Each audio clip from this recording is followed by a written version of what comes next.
send you racing. But future cars will be fitted with new technologies to satisfy our throttle addiction. Because inefficiency is sending the internal combustion engine to the nostalgia bin.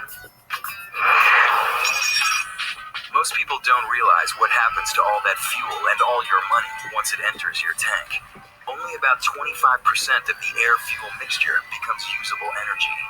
The remaining 75% is transferred from the engine to the environment in exhaust, which is filled with carbon monoxide, carbon dioxide, nitrogen dioxide and monoxide, sulfur dioxide, even formaldehyde. Extraordinary, powerful chemical.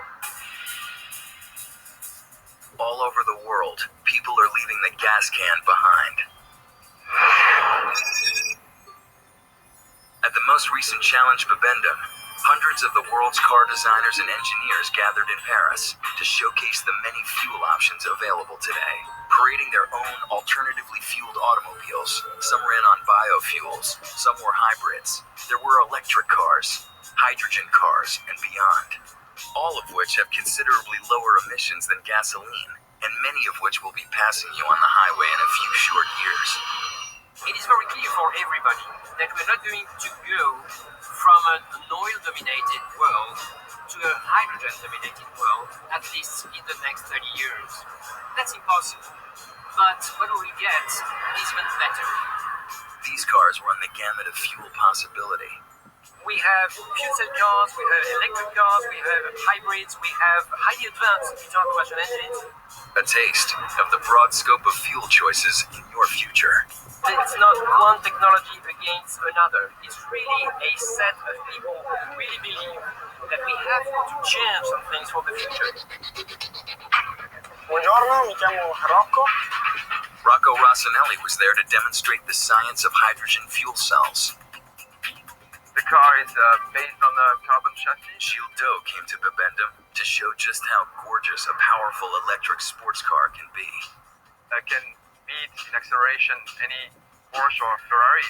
Another electric car had the same claim. The acceleration is better than in a Porsche. Guten Tag, my name is Felix von Borg and this is Oscar. And I believe I'm in the car of the future. It's a car that runs without any oil or gas, only on electric energy. What you see here, the electric inverter. Inside, we control the electric power of the drive. We charge our battery and we make the power for the lights. This little commuter has a high-speed electric drive motor that hits a massive 25,000 RPMs. That's like 4 times higher than your internal combustion engine. All these examples demonstrate that for the first time ever, there is no one silver bullet, no single answer to the future of propulsion. The fact is, your car may be fueled differently than your neighbor's. But this diverse future of fuel has to start somewhere, and it's already beginning on the farm, with biofuels. The chances are good that you're already using them, which is why the road to the future may be lined with farmers, wealthy farmers.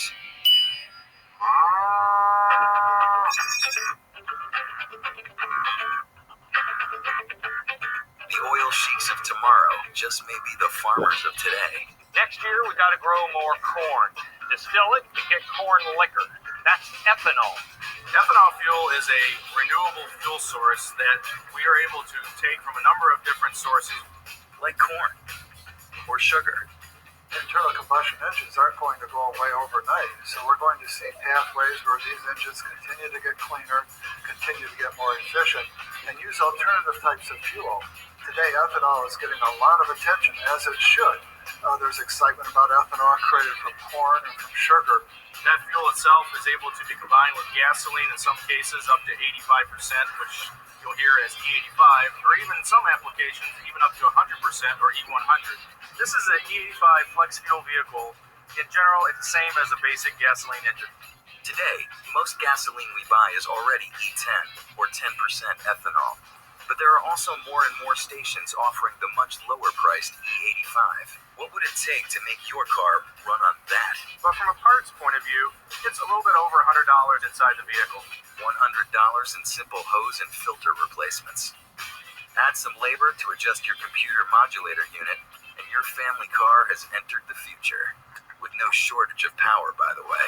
Dragsters have been running ethanol for many years. So if it works for dragsters, why not pour it into Europe's most muscular future car? Born to run on 100% ethanol. One of the exciting things about the Aero X is that it looks like this over-the-top performance vehicle. Looks are not deceiving either. This car is designed to go fast, look super cool, and announce the power of ethanol. It's not so much about being supercar as well. It's not so much about the amount of horsepower because it has only 400 horsepower. But because of the ethanol capability, the Aero X delivers a whopping 143 horsepower per liter of displacement. About 30% higher than a comparable gas-powered sports car. Because it runs at a higher octane than current gasoline, ethanol actually allows you to increase the power out of a vehicle or out of a combustion engine and take advantage of that extra octane. The octane rating means how much compression the fuel will take before igniting. The more compression, the more power. High test gas is 93 octane. E100 is about 115. Aero X will have a top speed of about 155 miles per hour on corn liquor, and it'll accelerate to 60 in just over 4 seconds on corn liquor. The first step toward the future of fuel.